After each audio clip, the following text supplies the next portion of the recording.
Hello musici, what are those terminazioni by Furno? Let's discover this thing today. So, let's turn this way. Tac. We are in the Furno treatise, and one of you asked me the meaning of this word, terminazione. We are here in regola dell'uscita di tono, o siano terminazioni. We have also to say that the Italian of this period is not sometimes so clear in terms of Italian. For example, terminazione is very used in this period for as synonymous of the finalis. For example, the terminazione of the primus tonus is de la sol re, the note D in other words. Why? Because it's the ending. So D, as you can see even here on the keyboard. The terminatio of the quintus tonus irregularis in cantus firmus is ce sol faut. But in this context we have another meaning by Furno. We have regola delle uscite di tono, so modulations, in fact, the rule of departures from the key or terminations. Departures from key, it means modulations, even if not a true modulation without a strong cadence, but we have a modulation. For example, let's see what's written. Here, le terminazioni, says Furno, sono 4, cioè 2 per salire e 2 per calare. The terminations are 4. There are 4 terminations, 2 to ascend and 2 to descend. Quando il partimento sale di mezzo tono, allora diventa settima e prima di tono. When the partimento, so the bass, rises of 1 semitonus, we have the 7th degree and the 1st degree. And this is the first example given by Furno. Now, let's see these examples. Let's play it. You can now even see the music there and the example on the keyboard. So I can do it this way so you can clearly see the keyboard and the score. Incredible.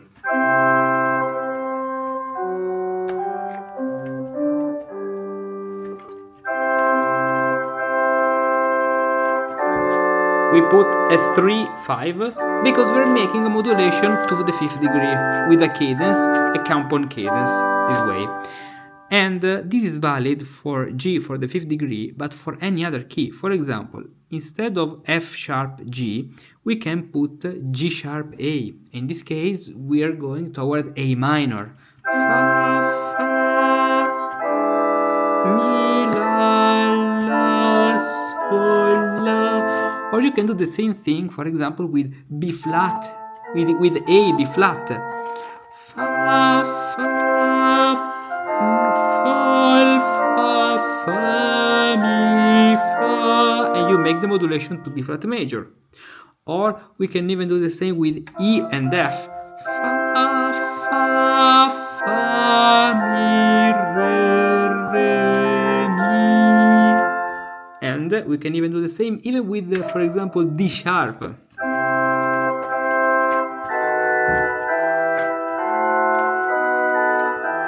The principle is the principle of the Mi and the Fa. When you have the Mi, this is a ficto Mi because we are adding one more note. We are adding a sharp, but it's a musica ficta, but it's a Mi.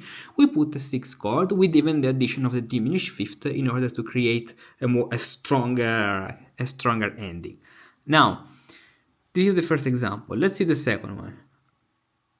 Quando sale di tono intero, deventa in Italian, current Italian is diventa. Here is deventa, quarta e quinta di tono. So when it ascends of an entire tonus, not a semitonus, it becomes the 4th and the 5th degree, which is the second example, the second row, as you can see. Here, this is becoming the 4th degree, which means that you have to put a coherent harmony. For example, a 3, 5, 6, with a cadence to E minor. 3, 5, 6, cadence to E minor. 3, 5, 6, 3, 5 with the dominant chord and the final one. Now let's do G. G is the 4th degree, and so A is the 5th degree, and D will be our final note. So this way. Sol, la, re. We set sol, la, re as 4, 5, 6. Here we have a little problem if we want to use the 5-6 harmony, because in the 5-6 harmony the fifth should be prepared, and if we want this G as the fourth degree, we need D and D to be prepared, the fifth. And actually in the previous chord we do not have any D, so in this case we can just put the 6th harmony and then a passing tone this way to make it sound better, because otherwise it can be hard. It's a dissonance which is not prepared. This way we do the unison and passing tone. Okay, now let's do this as our 4th degree, 5-1, which is to C major. Then we can do 4-5-1 to B flat major.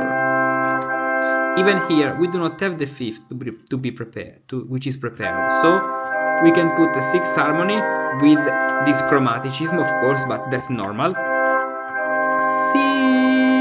5, 3,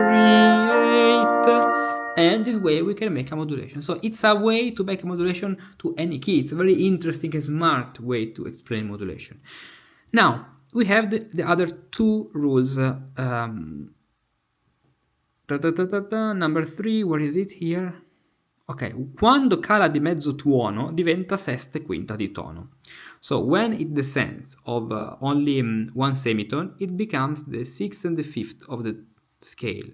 What does it mean? It means that when we have this situation, so here, semitonus, we have the 6th and the 5th degree. In other words, like a Phrygian cadence.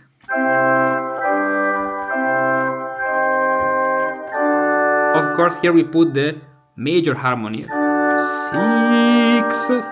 3, 5, 6, 3 sharp, 8.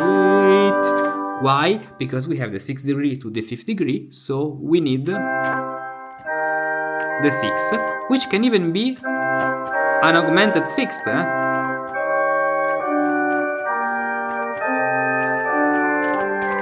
As you can see. So, for example, we can even... So let's do another example. Now, instead of E flat E, let's put F and E, where F is the 6th degree and E the 5th degree, and which means we are in E minor. A minor. So,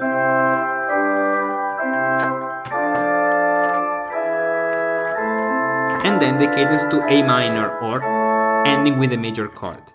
Another thing we can do can be, let's, instead of F and E minor and E, let's play G and F sharp.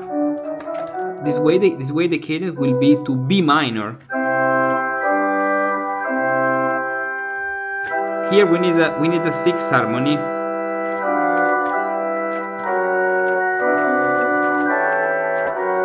Let's play it better. Now G again, but with the 6th cadence. Fa, sol, la, re. You can end with the compound cadence or even with the gallant cadence if you have your parallel 6th. This way. The last example here, let's see. The last example, ma bisogna vedere quando la scala, quando cala di tono intero diventa seconda prima di tono, ma bisogna vedere se corrisponde al tono in cui si va. Se si entra in terza minore o in terza maggiore si conosce dall'anticipazione di detta terza oppure dalla sesta di tono come si è anticipata. A lot of words to say a very simple thing. The point is, here we have a passage which is a descent, a tonus descent, okay? Only a tone. Re, ut, do, fa, re, ut. In this case, we are moving to G minor. Why? G major. Why major? Because we have B natural in our key. We do not have any B flat, so it will be a G major chord. So let's play this example. And that's why, imagine the rule of the octave, you'll put 3, 4, 6 or a 3, 6, but with the sharp on the 6. Now, what's the difference between major and minor? is the same thing we did before. For example, if at the place of A and G, now we have B and A, we'll consider B the second degree and A the first degree, and so we'll do something like this. And we are moving toward A minor. This way. Let's do another example. Let's suppose that we repeat B, C and then B flat. So a cadence to B flat major. Now we have this and cadence to B flat major. As you can see, it's a very smart way to make modulations. It's very interesting. Let's do another case. Let's consider this. Then we want G and F. 2, 2, 2, 1, 4, 5, 1, and so F major. Let's do another example. E and D.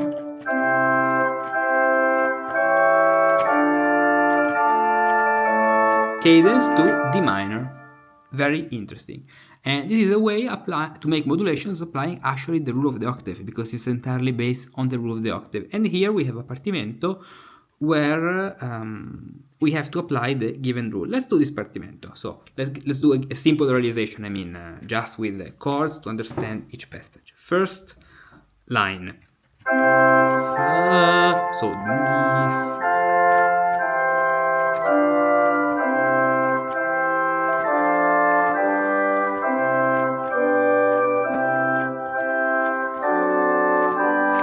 7, 1, 5, 6, 3, 5 cadence to G. Now this is 4, 5, 1, 4, 5, 1. So here on this degree put 4, 6 harmony to B minor. Then this is a 4, 5 to D. In this case can be a D minor, or you can even make a cadence to D major and then chromatic passage. Why this? Because you can then do this Phrygian cadence, and our target point is La, Fa, Re, Sol, La, Re, La, Fa, Sol, Fa, Sol, Do, Fa, La, Fa, Sol, La, Re. Then Sol, Mi, Fa, Sol, Do. So let's play this one more time and let's sing the bass the meanwhile with the solmization.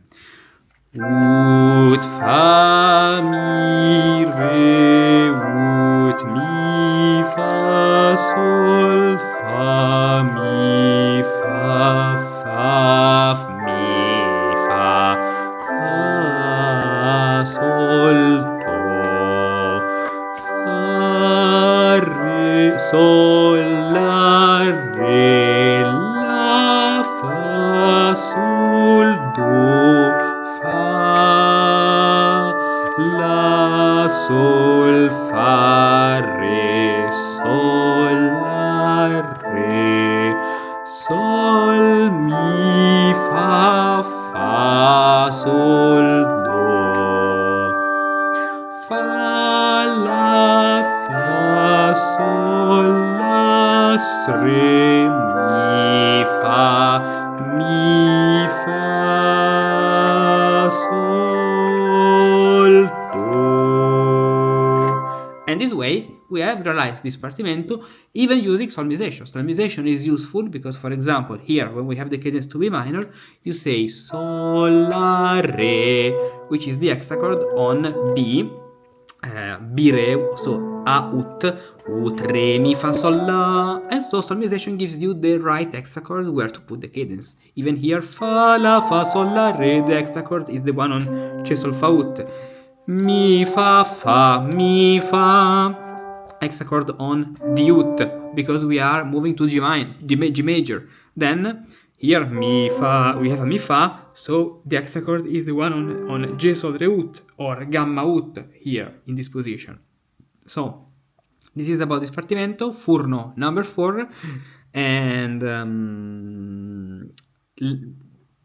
now these partimenti are pretty nice for beginners, but they are not so much complex. I mean, beside the 10 partimenti, there is not so much to learn from Furno.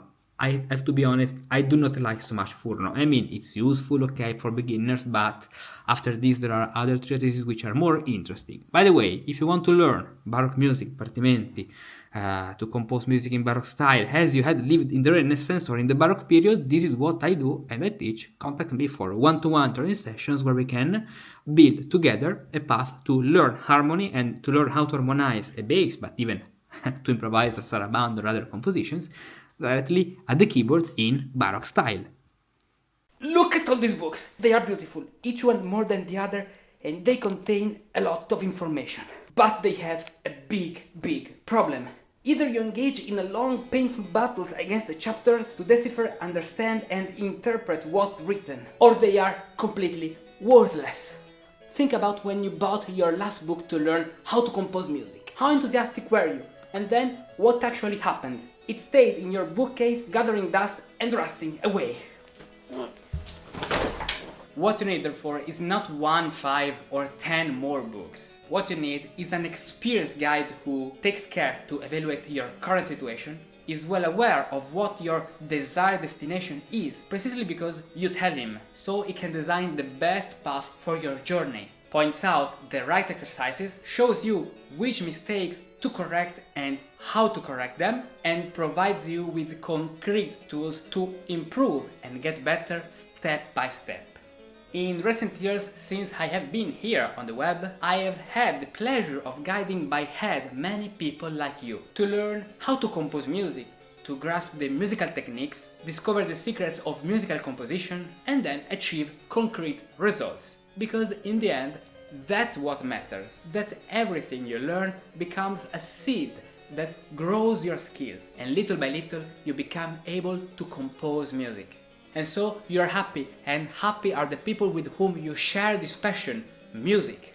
For this reason, in order to help you to achieve these destinations, I've prepared 2 paths, with some things in common, but different. One to become a Renaissance musicus practicus, and another one to become a Baroque musicus practicus. Are you curious to discover all the beautiful things you can learn with me? Click on this link and download the special informational brochure, which contains all the information you need to make the best choice for you.